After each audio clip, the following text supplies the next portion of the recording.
capítulo 2. O que é uma igreja e o que não é.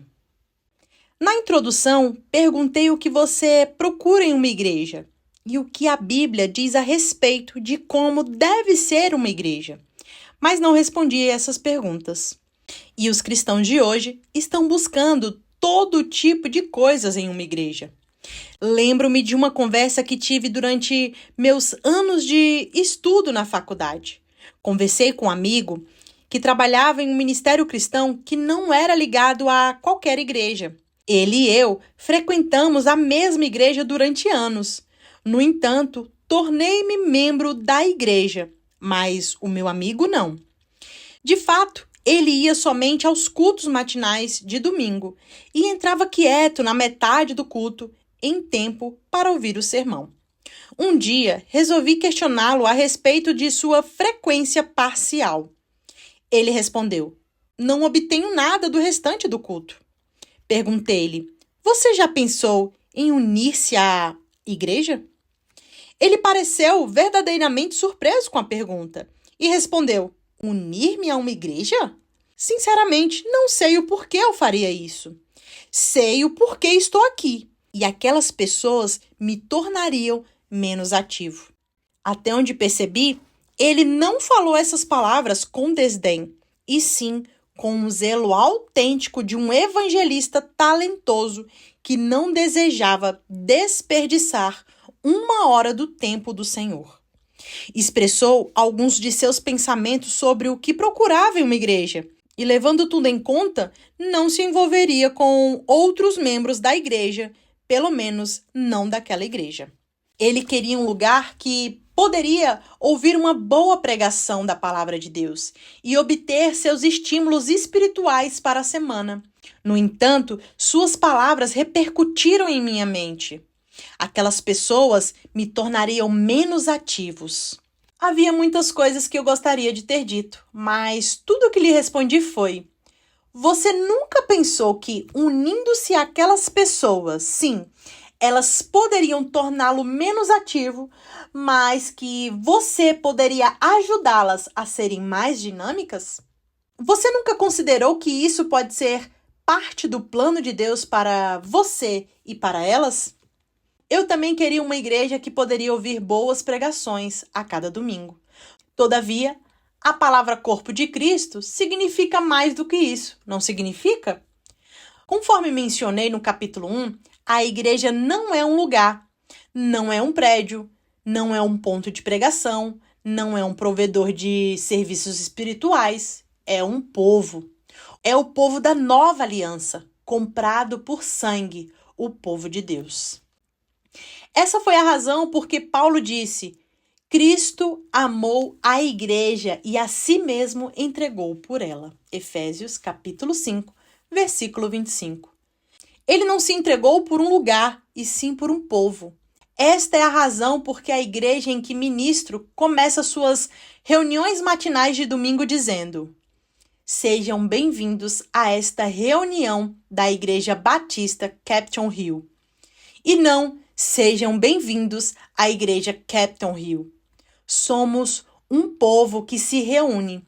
Sim, isto é algo trivial, mas estamos tentando ressaltar uma realidade mais importante, até mesmo nas palavras que usamos para dar boas-vindas. Recordar que a igreja é um povo deve ajudar-nos a reconhecer o que é e o que não é importante. Sei que preciso de ajuda. Por exemplo, tenho a tentação de permitir que algo como o estilo de música determine o que eu penso a respeito de uma igreja. Afinal de contas, o estilo de música que uma igreja usa é uma das principais coisas que observaremos em qualquer congregação. E tendemos a reagir à música em um nível bastante emocional. A música faz com que nos sintamos de determinada maneira. Contudo, expressarei a respeito do meu amor e seu povo se eu deixar uma igreja por causa do estilo da música. Ou se, pastoreando uma igreja, eu marginalizar a maioria dos membros porque pensam que seu estilo de música precisa ser atualizado. No mínimo, Poderíamos dizer que esqueci o fato de que a igreja é a essência de um povo e não de um lugar. Ao mesmo tempo, a Bíblia ensina que os cristãos devem ser bastante cuidadosos quanto ao que acontece na igreja, o que ela faz. Na verdade, a última metade deste livro dedica-se a esta questão. Como manteremos estas duas coisas em equilíbrio? Preocupamo-nos com as pessoas e preocupamo-nos com o que elas fazem. Se este fosse um livro a respeito de criar famílias cristãs, falaríamos sobre fazer certas coisas. Jantar juntos, lermos as escrituras juntos, rirmos juntos, orarmos um pelos outros e assim por diante. Mas durante a conversa sobre o assunto, todos lembraríamos que os pais cometem erros e as crianças são crianças. A família não é apenas uma instituição, é um grupo de pessoas. Isso também é verdade a respeito da igreja.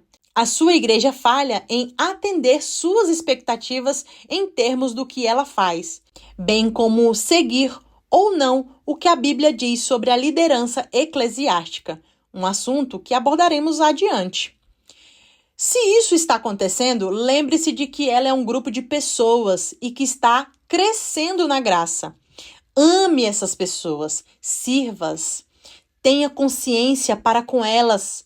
Pense novamente em uma família. Seus pais, seus irmãos ou filhos fracassam em satisfazer suas expectativas. Você os expulsa repentinamente de sua família? Espero que os perdoe e demonstre paciência. Talvez pare e considere se as suas expectativas não devem ser ajustadas. Por isso, deveríamos perguntar-nos se sabemos como amar e perseverar com os membros da igreja que têm opiniões diferentes e que falham em satisfazer nossas expectativas ou pecam contra nós. Você e eu não temos pecados que necessitam ser perdoados? É claro que existe um limite. Há algumas igrejas com as quais você não deveria unir-se, pastorear ou permanecer como membros. Retornaremos a este assunto na sessão em que falaremos sobre as marcas essenciais de uma igreja. Por enquanto, o princípio permanece o mesmo. A igreja é um povo. E independente do que você procura ou digamos sobre o que deve ser uma igreja, tudo tem de ser guiado por este princípio básico e bíblico. Quero dizer mais uma coisa que pode guardar-nos de uma maneira equivocada de pensar sobre a igreja. Uma maneira de pensar especialmente comum entre os pastores. A igreja não é um lugar, tampouco uma estatística. Quando eu estava na faculdade, deparei-me com uma carta importante escrita por John Brown, um pastor do século XIX, dirigida a um de seus alunos recém-ordenados em uma pequena igreja. Na carta, Brown dizia: "Eu conheço a vaidade do seu coração, e uma das coisas que vai atingi-lo profundamente é que a congregação que lhe foi confiada é muito pequena, principalmente quando você as comparar às congregações de seus irmãos ao seu redor. Mas sinta-se seguro em uma palavra, vinda de um homem já idoso e experimentado. Quando estiver perante a Cristo, prestando contas desta congregação que respondeu, lá no trono de julgamento você saberá que recebeu o suficiente." Enquanto pensava na igreja da qual o Senhor me encarregou, senti a solenidade deste dia de prestação de contas a Deus. Eu queria que a igreja por mim pastoreada se tornasse grande, popular ou bastante comentada, uma igreja que de algum modo parecesse impressionante. Estava motivado a suportar e tolerar o grupo de pessoas que estava diante de mim, a compreender meu tempo e esperar por oportunidades para tornar a igreja aquilo que eu achava que deveria ser? Ter desejos quanto ao futuro da igreja não é mal em si mesmo. No entanto, os meus desejos me levavam a ser indiferente ou inoportuno com os santos que me rodeavam naquele momento? Ou lembrava que estava em jogo para as muitas almas, a maioria delas queridas, assentadas diante de mim, todos os domingos de manhã em um salão amplo em que cabia 800 pessoas.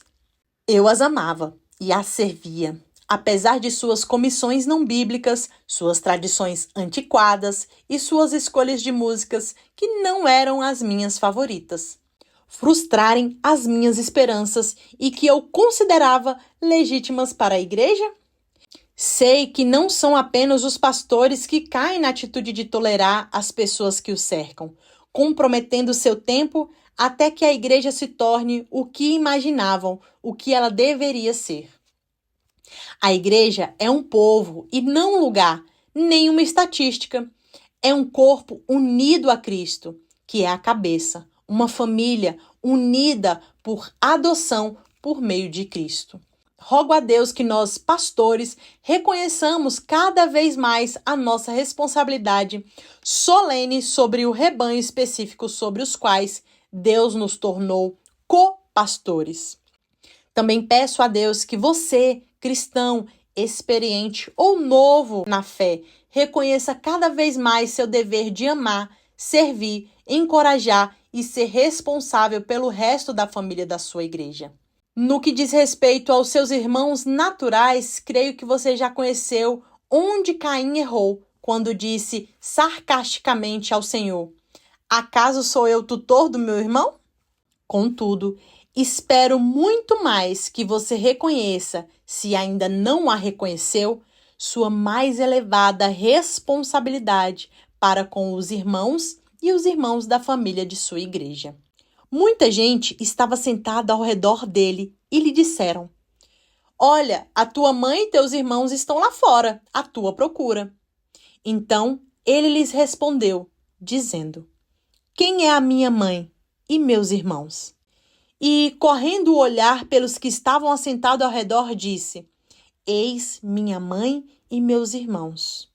Portanto, qualquer que fizer a vontade de Deus, esse é meu irmão, minha irmã e minha mãe." Marcos, capítulo 3, versículo 32 ao 35.